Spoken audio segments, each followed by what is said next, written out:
अध्यात्म के अनुसार मनुष्य के कौन से 7 शरीर है? मित्रों, क्या आपको पता है कि हमारा सिर्फ एक शरीर नहीं बल्कि हमारे 7 शरीर हैं, जिसमें सबसे पहले जो शरीर है वह है हमारा भौतिक स्थूल शरीर। इसे हम आसानी से देख और स्पर्श कर सकते हैं। तो आइए जानते हैं ये सभी 7 शरीर किस प्रकार है। पहला, भौतिक शरीर। दूसरा, भाव शरीर। तीसरा, सूक्ष्म शरीर। चौथा, मनस शरीर। पांचवा, आत्मिक शरीर। छठवां, ब्रह्मा शरीर। और सातवां, निर्वाण शरीर।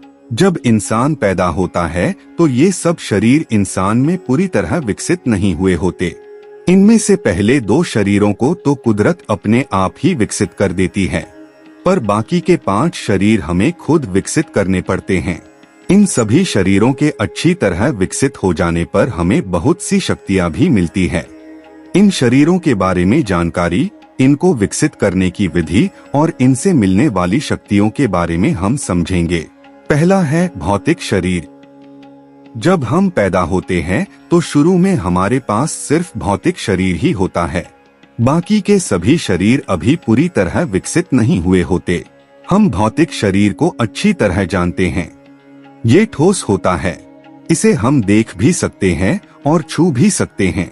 मानव अपने जीवन के पहले 7 सालों तक सिर्फ इसी शरीर की विकास प्रक्रिया में होता है, जिसके लिए उसे खाना खाने की बहुत जरूरत होती है। जिस मनुष्य में उस मनुष्य की सारी उम्र तक सिर्फ ये भौतिक शरीर ही विकसित हुआ होता है, या जिस मनुष्य का विकास इस भौतिक शरीर से आगे नहीं हुआ होता, वह मनुष्य सारा जीवन सिर्फ खाते पीते ही गुजार देता है। भौतिक शरीर से ऊपर उठकर जीवन जीने के लिए जो योग हमें करना चाहिए वह है हठ योग। इस शरीर के अपने स्वप्न होते हैं। इस पर जैसा प्रभाव पड़ता है, सपने भी उसी प्रभाव के कारण आते हैं। जैसे अगर भौतिक शरीर भूखा है तो सपने भी भोजन के ही आएंगे, और अगर भौतिक शरीर बीमार है तो इस बीमारी के प्रभाव के कारण सपने भी ऐसे ही आएंगे। मनुष्य अपने आप को भौतिक शरीर ही समझता है। वह अपने आप को इस शरीर से अलग नहीं समझता। पर अगर वह इस बात से जागरूक हो जाए कि वह इस शरीर से अलग है, उन्हें अपने भौतिक शरीर के प्रति अंदर और बाहर दोनों तरफ से जागरूक रहना चाहिए। जब हम अपने भौतिक शरीर के सभी अंगों के प्रति पूरी तरह जागरूक होते हैं तो हम दूसरे शरीर की यात्रा कर सकते हैं। भौतिक शरीर से अगले सभी शरीरों की यात्रा हमारे शरीर के अंदर की तरफ होती है। दूसरा है भाव शरीर। हमारे जीवन के अगले 7 साल तक हमारे भाव शरीर का विकास होता है। भाव शरीर के कारण ही हम सुख दुख का अनुभव कर पाते हैं। जिन मनुष्यों का विकास भाव शरीर तक रुक जाता है वह बहुत ही भावुक होते हैं। वह जल्दी भावनाओं में बह जाते हैं। ऐसे लोगों को अपनी भावनाओं पर कम काबू होता है। भाव शरीर भौतिक शरीर के आकार का होता है। भाव शरीर का कोई भौतिक अस्तित्व नहीं होता, यानी कि ये ठोस नहीं होता। इस शरीर पर गुरुत्वाकर्षण का कोई असर नहीं होता। इस शरीर का रूप आकाश जैसा गहरे धुएं की तरह होता है। इस शरीर के आर पार नहीं देखा जा सकता, पर इसके आर पार जाया जा सकता है। भाव शरीर से आगे के शरीर में जाने के लिए मंत्र उच्चारण की विधि काम आती है। भाव शरीर संगीत, रंग और सुगंध को अच्छी तरह समझता है। अगर हमारा भाव शरीर तनाव में है तो हमें दुख वाले सपने आते हैं, पर अगर हम खुश रहे तो दुख वाले या डरावने सपने आना बंद हो जाते हैं। अब अगर बात करें भाव शरीर की शक्ति की, तो भाव शरीर हमारे भौतिक शरीर से बाहर निकलकर यात्रा कर सकता है, पर ऐसा तब होता है जब हम अपने मन में बिना किसी संदेह के इस भौतिक शरीर से बाहर निकलने की इच्छा करें। हमारा भाव शरीर हमारे भौतिक शरीर से बाहर निकलकर कितनी भी दूर जा सकता है और वापस भी आ सकता है, पर भाव शरीर केवल आकाश या अंतरिक्ष में यात्रा कर सकता है। ये समय में यात्रा नहीं कर सकता। मतलब ये सिर्फ वर्तमान में स्थित किसी भी जगह की यात्रा कर सकता है, पर ये भूतकाल या भविष्य काल में यात्रा नहीं कर सकता।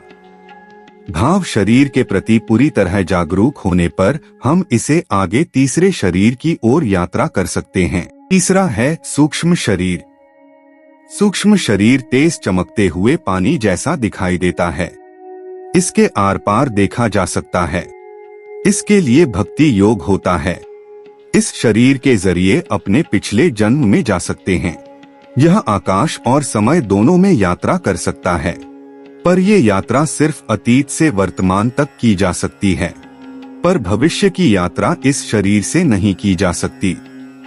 इस शरीर में अपने पिछले जन्म की सभी इच्छाएं और अभिलाषाएं होती है और उन्हें वापस से याद करके हमें तनाव महसूस होने लगता है। पर अपनी इच्छाओं से भागने की बजाय अगर हम उन्हें स्वीकार कर ले तो हम उन इच्छाओं से मुक्ति पाकर अगले शरीर की तरफ बढ़ सकते हैं। चौथा है मनस शरीर। इसके लिए राजयोग विधि होती है, जिसका मतलब होता है अपने मन पर राज करना। इस शरीर के भी आर पार देखा जा सकता है। ये अतीत और भविष्य दोनों में यात्रा कर सकता है। हमें कई बार भविष्य की घटनाएं अपने सपने में दिखने लगती है। ऐसे सपनों में हम अतीत, वर्तमान, भविष्य तीनों समय देख सकते हैं, पर हम एक समय में एक ही समय को देख सकते हैं। सपने में वह समय चाहे अतीत का हो या भविष्य का, हमें वह वर्तमान ही लगेगा।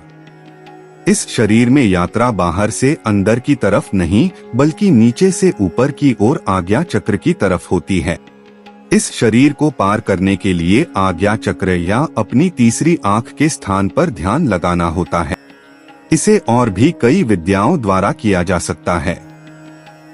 इस शरीर की यात्रा पीछे बताए 3 शरीरों को पार करने के बाद करनी चाहिए, नहीं तो कई मानसिक रोग हो सकते हैं। इस विधि में अपने मन को साध लेने के बाद कोई भी कल्पना सोच समझकर करनी चाहिए, क्योंकि वह तभी पूरी हो जाती है। इसमें हम अपनी मानसिक कल्पना से कुछ भी निर्मित कर सकते हैं। किसी भी कल्पना को सच होने से रोकने के लिए इनके प्रति साक्षी और जागरूक रहना बहुत जरूरी होता है। मन में बहुत से विचार चलते रहते हैं। इन विचारों और मन के प्रति साक्षी और जागरूक होने से मन की बेहोशी दूर होती है। ऐसा करने से हम अपने अगले शरीर की ओर यात्रा कर सकते हैं। 5वां है आत्मिक शरीर। इस शरीर के लिए कोई विधि नहीं है, यहाँ बस जागरूक रहना होता है। इस शरीर में इंसान आत्मिक मानव हो जाता है। इस शरीर में प्रेम और करुणा बहुत होती है। इस शरीर के भी आर पार देखा जा सकता है। ये शरीर समय को पार कर जाता है। यहाँ पर चेतना सामूहिक हो जाती है। इसी कारण इस शरीर के सारे व्यक्ति एक जैसा सपना देख सकते हैं।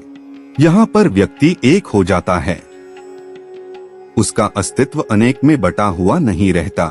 गुस्सा या बुरे विचार उसे तंग नहीं कर पाते। यहाँ पर उसका एकीकरण हो जाता है। इस एकीकरण में मैं की भावना के प्रति जागरूक रहकर हम अगले शरीर तक जा सकते हैं। इस शरीर में तनाव आत्मज्ञान की कमी के कारण आता है। अपने आप को जानना ही हमें अगले शरीर तक ले जाता है। 6वां है ब्रह्मा शरीर। इस शरीर में हम और ब्रह्मांड एक हो जाते हैं। यहाँ पर किसी तरह का कोई विभाजन नहीं होता। यहाँ पर अपने अंदर ब्रह्मांडीय विस्तार महसूस होता है। यहाँ पर कोई केंद्र नहीं रहता। इस शरीर का आकार निराकार होता है। यहाँ पर कोई विधि सहायक नहीं होती। ये शरीर ब्रह्मांड में विलीन हो चुका होता है। यहाँ पर सपने देखने वाला नहीं होता, पर सपने होते हैं। ज्ञान देने वाला नहीं होता, पर ज्ञान होता है। सपने और ज्ञान ब्रह्मांड में तैरता रहता है और अपने आप ही जान लिया जाता है।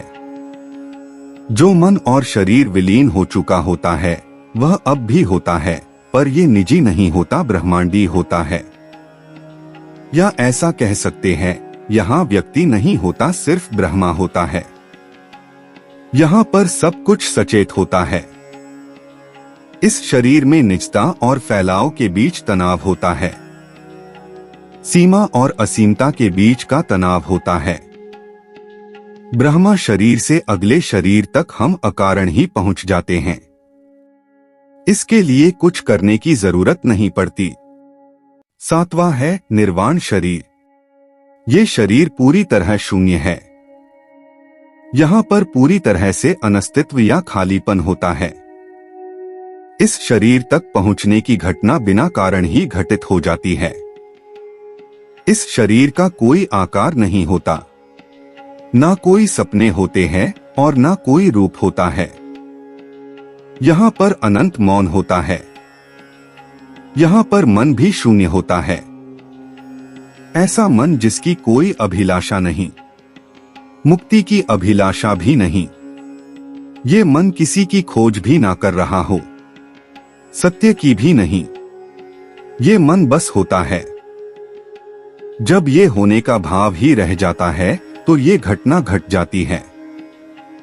जो कहते हैं मैं जनता हूं, मैं पहुंच गया हूं, वह ब्रह्मा शरीर तक ही रुके रहते हैं।